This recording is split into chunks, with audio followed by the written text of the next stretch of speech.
معزز سامعین گرامی قدر، سیرت النبی کے ابواب کے حوالے سے ہم نے معجزات اور خصوصیات امت محمدیہ کے باب کو رکھا تھا۔ یہ باب ہم نے غزوہ بدر کے بعد شروع کیا تھا۔ غزوہ بدر مسلمانوں کا اور کفار کا ایک ایسا معرکہ تھا کہ جس کے بعد مسلمانوں کی ہیبت کفار کے دلوں پہ پڑ چکی تھی۔ لیکن کیا غزوہ بدر اور غزوہ احد کے مابین ان کے درمیان دیگر بھی کچھ غزوات یا جنگی مہمیں ہوئی تھیں؟ بالعموم آپ سیرت میں پڑھتے ہیں غزوہ بدر کے بعد سیدھا تذکرہ آتا ہے غزوہ احد کا، لیکن حقیقت بات یہ ہے کہ ان جو دورانیہ ہے بدر اور احد کے مابین ان سارے ایام میں بھی رسول اللہ صلی اللہ علیہ وسلم نے ایک لمحہ، ایک ہفتہ، ایک مہینہ بھی ایسا نہیں گزارا جب آپ نے اپنے لشکروں کو چاقو چوبند نہ رکھا ہو۔ رسول اللہ صلی اللہ علیہ وسلم کی سیرت کے اندر آپ کے سامنے اس بات کو رکھا تھا کہ وہ پیغمبر، وہ رسول، وہ ہادی، وہ رہنما کہ جس نے 53 برس تک کبھی تلوار کو نہیں تھا اٹھایا، ادھیڑ عمری میں اور بزرگی کے عالم میں جب اللہ رب العزت نے جہاد کو فرض کر دیا تو رسول اللہ صلی اللہ علیہ وسلم نے کسی کے سامنے یہ عذر، کسی کے سامنے یہ بات نہیں رکھی کہ میری عمر تو 53 برس ہو گئی، اب میں تلوار کیسے نکالوں، اب میں ادھیڑ عمر ہو گیا ہوں، بلکہ پوری جانفشانی کے ساتھ آپ نے لشکروں کی قیادت کی۔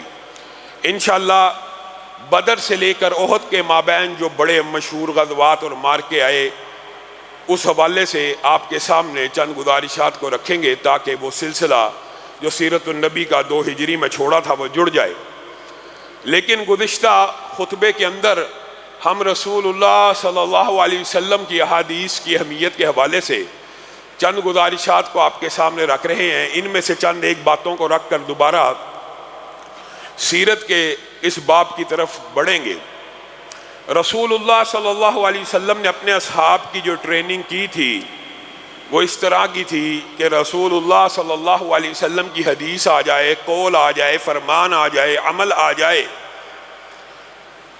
ان کا ایمان اور یقین رسول اللہ صلی اللہ علیہ وسلم کی حدیث پر ہوتا تھا۔ بس اگر آپس میں عارضی طور پہ کوئی اختلاف آ بھی گیا تو وہ اختلاف بھی رسول اللہ کی حدیث کو سن لینے کے بعد ختم ہو جاتا تھا، اور اس کی مثالیں بے شمار ہیں، متعدد ہیں۔ معاذ ابن جبل ایک رستے پہ آ رہے ہیں، سامنے سے کیا دیکھتے ہیں لوگوں نے اونٹوں کے اوپر سامان کو لادا ہوا ہے۔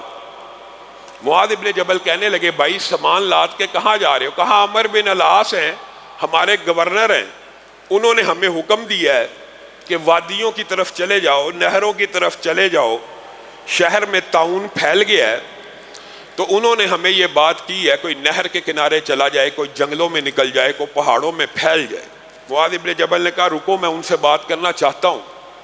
معاذ بھی بڑے جلیل القدر ہیں اور عمر بن العاص بھی بڑے جلیل القدر ہیں، ان کو یہ اعزاز حاصل ہے، چند صحابہ ہیں جن کو یہ اعزاز ملا ہے، اور انہی کے اوپر بعض لوگ ہردہ سرائی کرتے ہیں۔ عمر بن العاص کو یہ اعزاز ملا کہ رسول اللہ نے اپنی مجلس میں بیٹھے ہوئے عمر بن العاص کو یہ کہا تھا یہ جو فیصلہ آیا ہے اس کے مابین قاضی تو ہے، فیصلہ تو کرے گا۔ عمر بن العاص نے کہا اللہ کے رسول آپ کے ہوتے ہوئے میں فیصلہ کروں گا؟ کہا حق تو میرا ہے لیکن تفویض تجھے کرتا ہوں۔ اور پھر عمر نے جو فیصلہ کیا رسول اللہ صلی اللہ علیہ وسلم اس فیصلے سے خوش ہوئے، مسکرانا شروع ہو گیا، آپ کا چہرہ تمتما اٹھا۔ یہ وہ عمر بن العاص ہیں، اور معاذ ابن جبل کی سیرت کے حوالے سے، ان کی فقاہت کے حوالے سے آپ سب جانتے ہیں۔ عمر بن العاص کے پاس پہنچے، آپ حاکم ہیں، گورنر ہیں، آپ نے لوگوں کو یہ حکم دیا؟ جی ہاں میں نے یہ حکم دیا۔ آپ نے کس دلیل سے یہ حکم دیا ہے؟ عمر بن العاص کہنے لگے اے معاذ میں نے اپنے فہم و فراست، فقہ اور اجتہاد سے یہ حکم دیا ہے کہ لوگ پھیل جائیں اور لوگ اس بیماری سے بھاگ جائیں۔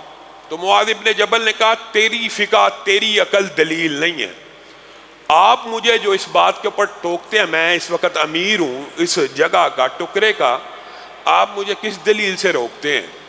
تو معاذ ابن جبل نے آپ کا اور میرا منہج بیان کیا تھا. کہا میں رسول اللہ صلی اللہ علیہ وسلم کے پاس تھا اور میں نے رسول اللہ سے یہ حدیث سنی تھی کہ جس علاقے میں طاعون آ جائے، یعنی ایسی وبائیں آ جائیں، تو اس علاقے کے لوگ اسی علاقے میں رہیں. یہ بھی عقیدے کی بحث ہے. اسی علاقے میں رہیں، کسی کے ذہن میں یہ خیال نہ آئے کہ اس علاقے میں رہیں گے تو مر جائیں گے. مرنا اسی نے ہے جس کو اللہ نے بیماری لگانی ہے. ہاں بعض لوگ کمزور عقیدے کے ہوتے ہیں، وہ اسی علاقے میں جو ہیں وہ یہاں رہیں، باہر کے جو لوگ ہیں وہ اس علاقے میں داخل نہ ہوں، تاکہ ان کا عقیدہ بھی نہ کمزور پڑ جائے کہ ہم یہاں پہ داخل ہوئے تو ہمیں بیماری لگ گئی. جو اس علاقے کے رہنے والے ہیں وہ یہیں رہیں گے، اور جن کو اللہ نے زندہ رکھنا ہوگا انہی میں سے زندہ رکھے گا. گویا رسول اللہ صلی اللہ علیہ وسلم نے یہ جو حکم دیا، بعض لوگوں نے اس سے استدلال الگ کیا کہ رسول اللہ نے گویا بیماری سے بھاگنے کا حکم دیا، تو جن کو رہنے کا حکم دیا وہ کیا ہے؟ وہاں پہ رسول اللہ صلی اللہ علیہ وسلم نے اس عقیدے کو بیان کیا، انہی میں سے بعض لوگ بچ جائیں گے. تو پھر یہ عقیدہ مسلم ہو جائے گا کہ ساتھ رہتے ہوئے بھی اگر اللہ چاہے تو کسی کو بیماری نہ لگائے. یہ بات ہے. اب اس بات کا سننا تھا. عمر بن العاص جو حاکم ہے، گورنر ہیں، انہوں نے ضد کی، وہ اپنی بات پہ اڑ گئے. انہوں نے فوراً آرڈیننس جاری کیا کہ میں نے آرڈیننس جاری کیا تھا علاقوں میں پھیل جاؤ، علاقوں میں نکل جاؤ. لیکن عمر بن العاص کو معاذ ابن جبل کے ذریعے یہ حدیث پہنچی ہے کہ رسول اللہ صلی اللہ علیہ وسلم نے فرمایا طاعون زدہ علاقے کو کوئی مت چھوڑے اور کوئی باہر سے وہاں پہ داخل نہ ہو. اب عمر بن العاص کا فیصلہ یہ ہے کہ عمر بن العاص کے آرڈیننس کو مسترد کر دیا جائے اور رسول اللہ کی حدیث کو نافذ کر دیا جائے. یہ ہمارا عقیدہ ہے، یہ ہمارا منہج ہے.